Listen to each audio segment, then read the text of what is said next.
Bienvenue à Paris, and to this special edition of the daily podcast episodes bringing you the inside stories from the Paris 2024 Olympic Games. Allez, allez, allez! Here's your host, John Gregory. A warm welcome to this 7th episode of this special daily series. Thanks for joining me. We will be bringing you a short daily episode as we guide you on what to expect the next day at the Olympic canoe slalom and kayak cross in Paris and recap on the results of the last day's racing.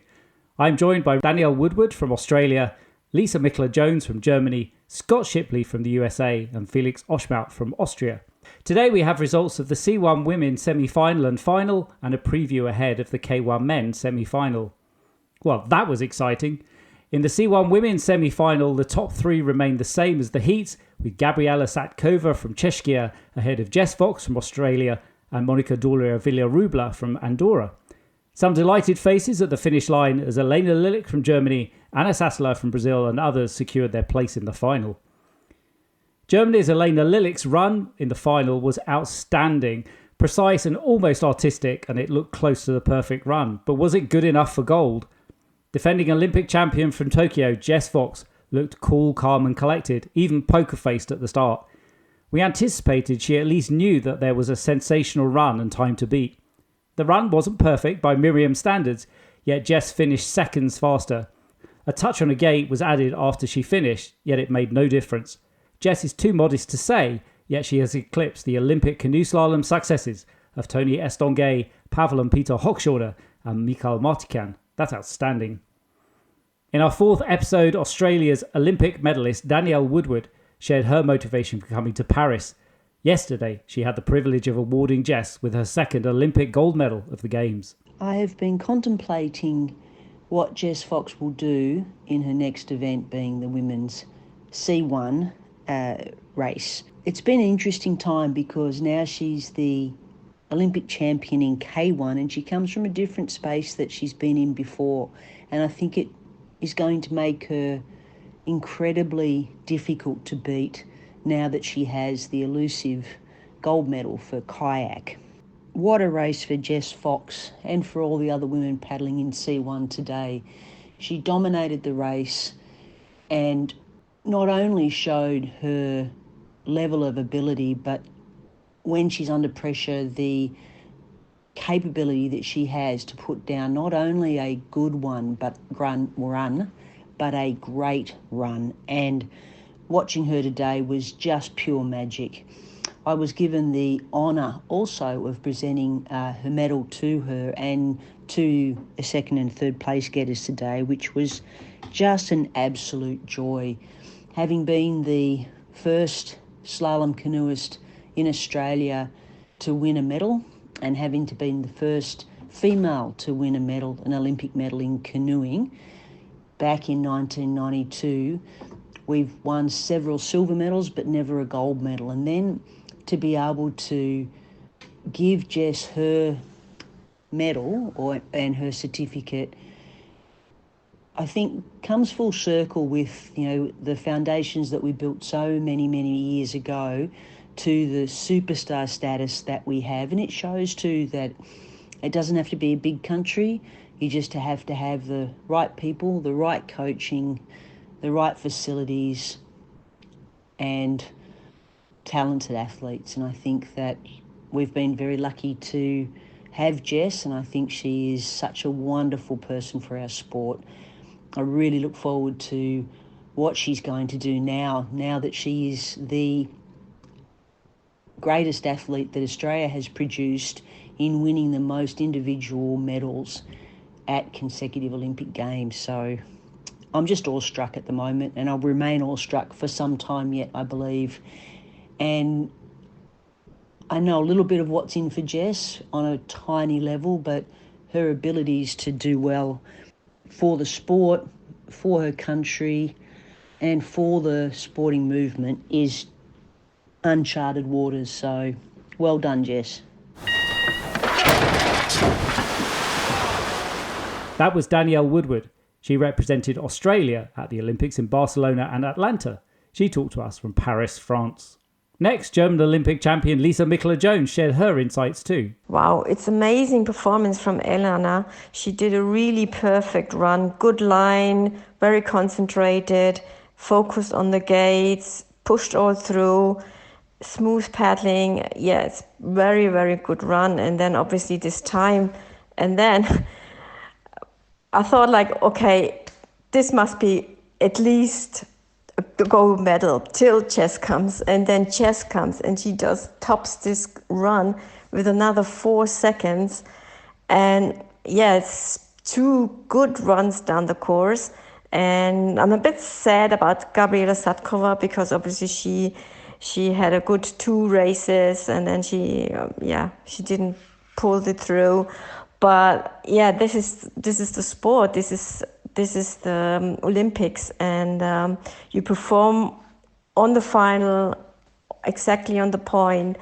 And yeah, it's all the Germans obviously now happy because this is the medal what they needed now, and gives a good feeling for the rest of the races. Who's coming up with kayak cross, and obviously tomorrow the kayak men's. And yeah, very happy also the canoe Schwaben family, where obviously Elena belongs to this club, to my club as well, and they all celebrating, and we're very happy, and obviously also happy for Chess, double gold now. I'm shocked, but yeah, it's been nice, good racing, and obviously with the C1s, I think they perform really, really good, and especially Elena. That was Lisa Micheler-Jones. She represented Germany at the Olympics in Barcelona. She talked to us from the club in Augsburg. And with the Olympics coming to LA in 2028 and Oklahoma City for the slalom, there is almost something poetic about 20-year-old Evie Liebfarth taking bronze in Paris. I asked Scott Shipley his reaction. I think the Evie Liebfarth win is the most amazing thing, and there's a bunch of reasons for it. I mean, one, Evie has been such an amazing talent in American paddle sports since she was 8 years old. When she's 8, when she's 9, she was winning all these amazing races and having these accomplishments, junior world champion, U23 world champion, a success that the US program, frankly, really needs right now. And so having her be that person for our country has been great in this lead up to Paris. The fact that she's won this medal right before the 2028 Olympics in Oklahoma City means that our program is coming into this next quadrennium, this American Olympic quadrennium, on a high. And I think that is the best thing that could happen to our program in terms of funding, in terms of momentum, in terms of having a hero that a lot of these kids can look up to as they train for that hometown Olympics. And so this is the best thing that could happen. I'm happy for Evie. I'm also happy for USA Canoe Kayak. And one thing I'd like to say is it's worth recognizing all the people who, Casey Eichfeld, Bug Locken, the people who have pushed her along her way or trained with her, or who were in contention to come to the Olympics but maybe didn't make it or didn't have as much success that they did, that program and that support it's there has been amazing. And so when I look at the medal that Shribar had this year, or the year that Bug Locken had leading up to the Olympic year, I'm pretty excited for where USA Canoe Kayak is headed going into 2028. That was Scott Shipley. He represented USA at the Olympics in Barcelona, Atlanta and Sydney. Now, France's Titouan Castries has impressed us repeatedly in the last year. He was fastest in both heats, as well as winning the pre-Olympic test event here in Paris last year. For the upcoming K1 Men's Semifinal, all the favourites are safely through. The top 12 paddlers after the semi-final will qualify for the final today. 5 nations have won Olympic gold in K1 Men: Germany, Italy, France, Great Britain and Czechia.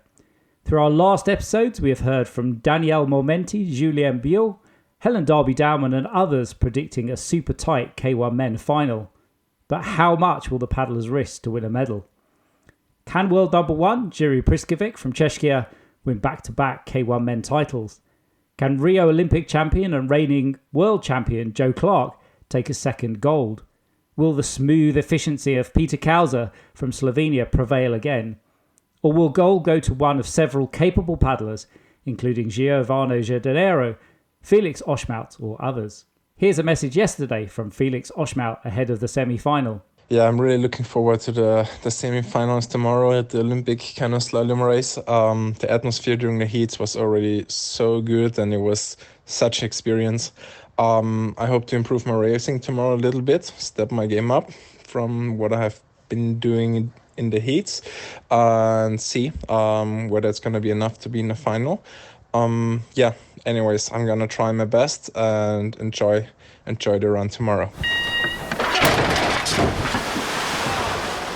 Thanks to my guests today, Danielle Woodward, Lisa Micheler-Jones, Scott Shipley and Felix Oschmautz. Tomorrow's episode will bring results of the K1 men's semi-final and final. We will also start to explain the debut of kayak cross. If you need more, then read Itoria Valdi's brilliantly insightful and eloquent blog. I'm John Gregory. Thanks for listening. I'll be back in our next episode released tomorrow at 6 a.m. Central European Time. That's it for now. Please subscribe to the podcast on Apple Podcasts, Spotify or YouTube and leave a review too. Until the next episode, keep it fast and clean. Au revoir.